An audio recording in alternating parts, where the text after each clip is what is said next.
안녕하세요 여러분. 얼반 미스테리 채널입니다. 오늘은 원래 스케줄 예고상으로는 이제 4차 산업혁명과 관련된 경제학자 두 사람의 책을 이렇게 보기로 했는데 그 전에 하도 계속해서 저희 주제가 이제 뭐 마약 중독이나 아니면 빈곤, 가난 뭐 이런 것들을 하다 보니까 많은 분들이 이제 얼반 미니스트리를 어렵게 생각하시는 분들도 있고, 또 아니면 얼반 미니스트리에서 일하는 사람들은 뭐라 그럴까요?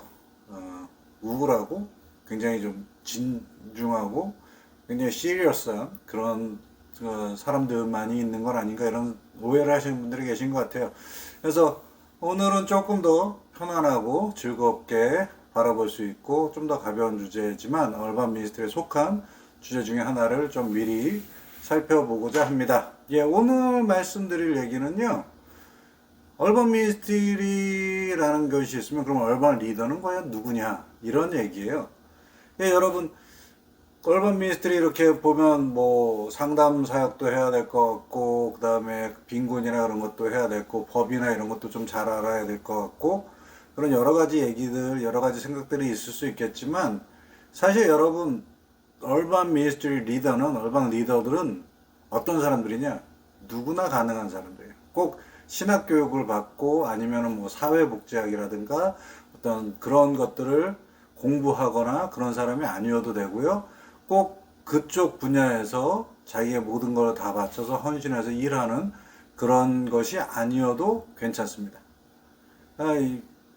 대신에 이제 월반 미니스트리 리더라고 한다면 이 리더들이 가져야 될 기본적인 어떤 리더십의 어떤 소양이 좀 있는데, 제가 생각할 때 첫 번째는 the call, 부르심이라는 거죠. 그래서 이거를 한국말로 얘기하면 이제 소명의식이다 이렇게 얘기를 하거나 아니면 사명감 뭐 이런 식으로 표현할 수도 있는데, 사실상 여러분 얼반 미니스트리들이 이제 현장에서나 아니면 뭐 조금 현장에서 들어진 공동체 쪽을 다루는 분들이나 모든 분들이 많은 부분을 희생하는 게 좀 있어요.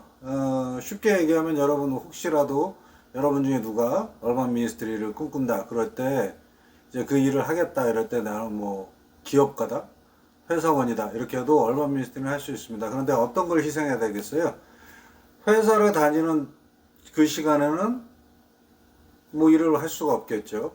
회사에 충실을 해야 되고 직장 생활에 열심을 다 하셔야 되니까 그렇게 하는데, 그 이후에 시간들 자기들이 뭐 쉴 수도 있고 아니면 여러 가지를 할 수 있는 그런 시간들을 희생하기도 하고, 제일 중요한 것들은 많은 부분 많은 분야에서 일하는 모든 얼반 미니스터들이 어떤 것을 희생하냐면 개인의 사생활을 많이 희생해요. 왜냐하면 저희들이 다루는 상황들이나 일들이 어떤 응급 상황이 발생하기가 굉장히 쉽기 때문에 어떻습니까? 공사 구분이 없을 수도 있어요. 바로 뭐 심야에 전화를 한다, 주말에 전화를 한다, 업무 시간 외에 전화를 한다 그래도 어떻게 해야 되겠어요?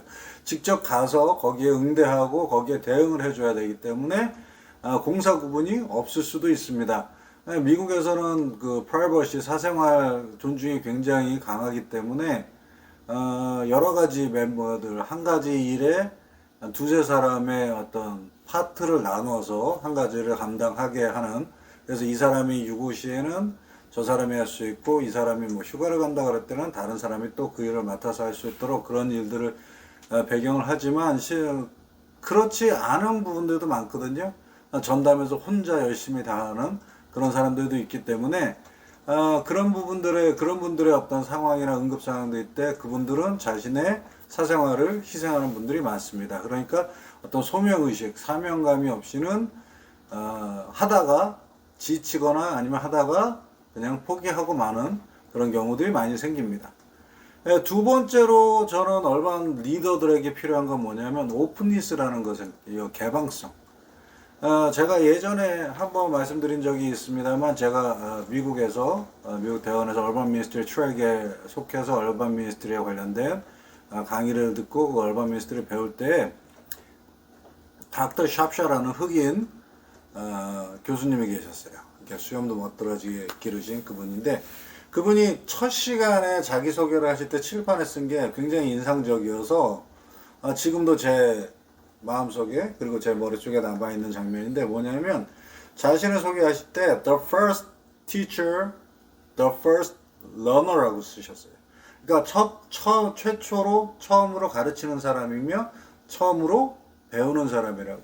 그러니까 교수님이시긴 하지만 사회학적인 어떤 지식이나 그런 것들이 훨씬 더 많고 더 많은 경험이시긴 하지만 그 교수님이 얘기하시는 건 뭐냐면 각 공동체, 너희들이 자라나온 역사적, 너희들 개인 역사의 배경과 그리고 너희들이 자라온 공동체, 너희들이 자라온 문화, 환경들이 다 다르기 때문에 거기에서 나오는 그런 경험이나 그런 배경에서 나오는 주제들이나 이야기들에 대해서 자기는 더 개방적으로 배우고 싶다는 거예요. 그러니까 이런 오픈니스가 있지 않으면 어떻게 됐습니까? 사람들에 대해서, 상대방에 대해서 미리 판단할 수가 있어요. 미리 판단하고, 미리 경계하고, 미리 결론을 내버리는 그런 일이 될 수 있죠. 왜 이게 안 좋으냐? 사실 여러분, 공동체라고 얘기하는 건 단순한 개인의 합 이상입니다. 개인을 우리가 상대할 때 각자의 성격이나 각각의 어떤 형태, 살아온 성향에 따라서, 성품에 따라서 우리가 대응하는 것이 달라지고 인간관계의 어떤 형태가 독특하게 바뀌는 것처럼 공동체 역시 살아있는 유기체입니다. 개인들이 모인 공동체이지만 서로 영향을 주고 받아가면서 공동체도 태어나서 자라서 발전하고 또 폐쇄돼서 사라지기도 하는 그런 모습을 보여주거든요. 그러니까 각 공동체, 그리고 각 개인 간의 어떤 특성에 따라서 각 대응이 달라져요. 각기 대응이 달라지고 인간관계의 형태가 달라집니다. 이렇게 달라지기 때문에 독특한 인간관계나 독특한 공동체의 관계를 형성하게 되기 때문에 이게 마음이 닫혀 있거나 아니면 답을 미리 내리거나 판단하거나 아니면 정죄하거나 이렇게 돼버리면 그 관계가 온전하게 돼 있질 않아요. 그래서 온전하게 발전하지 못하는 관계는 분명히 잘못될 수밖에 없습니다. 그렇기 때문에 여러분 오픈니스는 얼반 미니스트리를 생각하시고 얼반의 소명을 갖는 분들에게 굉장히 중요한 요소 중에 하나라고 생각을 합니다. 예, 그렇고 제가 또 좀 말씀을 따로 조금 더 드리고 싶은 거는요.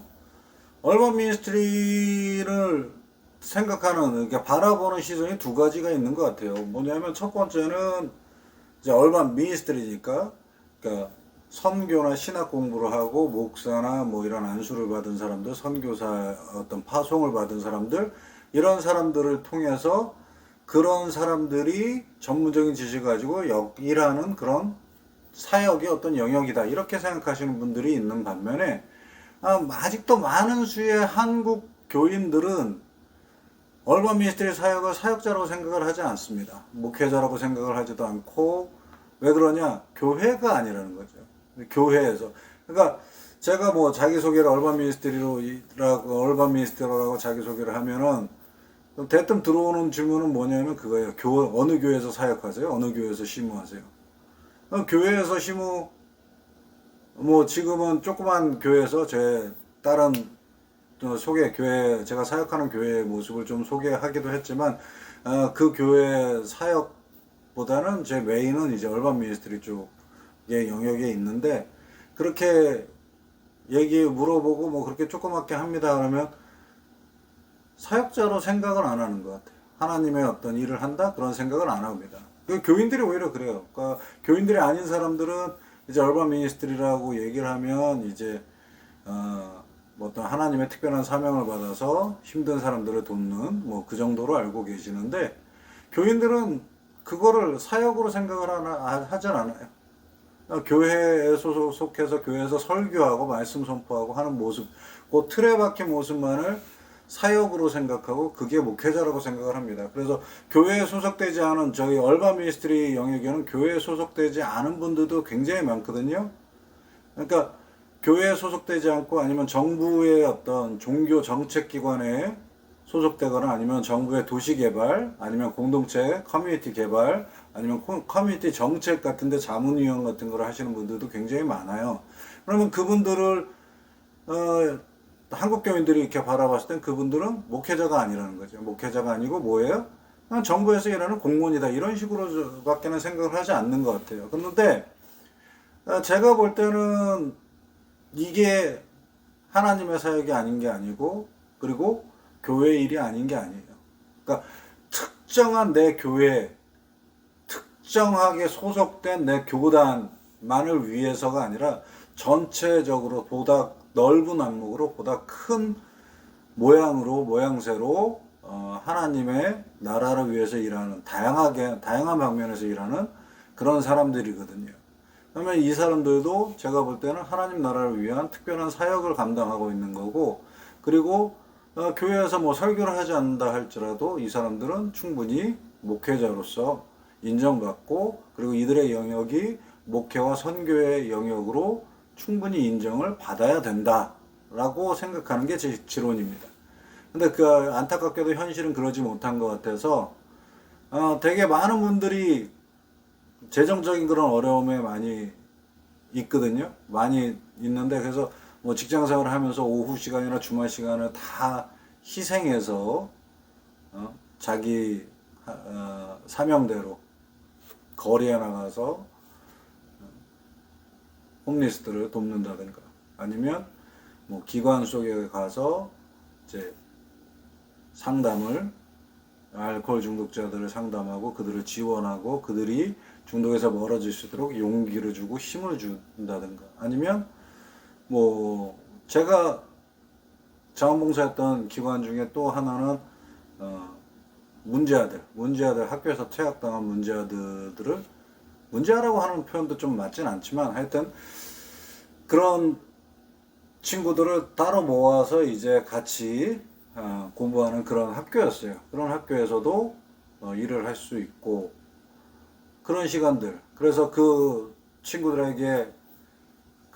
뭐 이렇게 확 분노 조절 같은 거 장애 있는 친구들 옆에 가서 분노를 가라앉혀주고 상담하며 그 아이들을 믿고 끝까지 지원해주고 도와주는 그런 역할들도 많이 하고 있거든요. 그러면 이들이 과연 얼반 미니스트리의 어떤 기준과 교회 사역이라는 기준이 다르다고 해서 이들이 하나님 나라의 일을 안 하는 건 아닌데, 근데 참 안타까운 게 여전히 한국교회에서는 그런 부분들을 이제 하나님의 사역으로 인정을 안 하는 것 같아요. 그래서 그런 쪽에서 뭐 뭐 기관에서 상담한다 하는 분들이 그 기관이 교단에서 인정하는 선교단체나 선교기관으로서 인정을 받지 않은 데서 일하시는 분들은 안수를 받지 못하고 목회 경력으로 생각하지도 않는 이런 풍조들이 좀 있습니다. 아직도 많은 한국 교인들, 특히 이민 이쪽 사회 많은 분들은 이제 교회 담임을 하지 않으면 뭐 교육 목사나 이런 것도 목회자로 취급 안 하는 그런 분들도 많이 계시거든요. 그래서 제가 볼 때는 보다 더 많은 분들이 더 많은 이들을 돕기 위해서 교회에서 자기의 틀이나 이런 것들을 좀 깨고 조금 더 유연하게 목회자들을 생각하고 목회 영역을 좀 더 다양한 방면으로 목회자들이 진출할 수 있도록 어떤 제도적인 그런 후원이 뒷받침돼야 되지 않겠나 하는 게 제 생각입니다. 예, 얼반 미니스트리 리더들에 대해서, 그리고 누가 할 수 있는지 아니면 필요한 게 뭔지를 좀 생각해 봤습니다.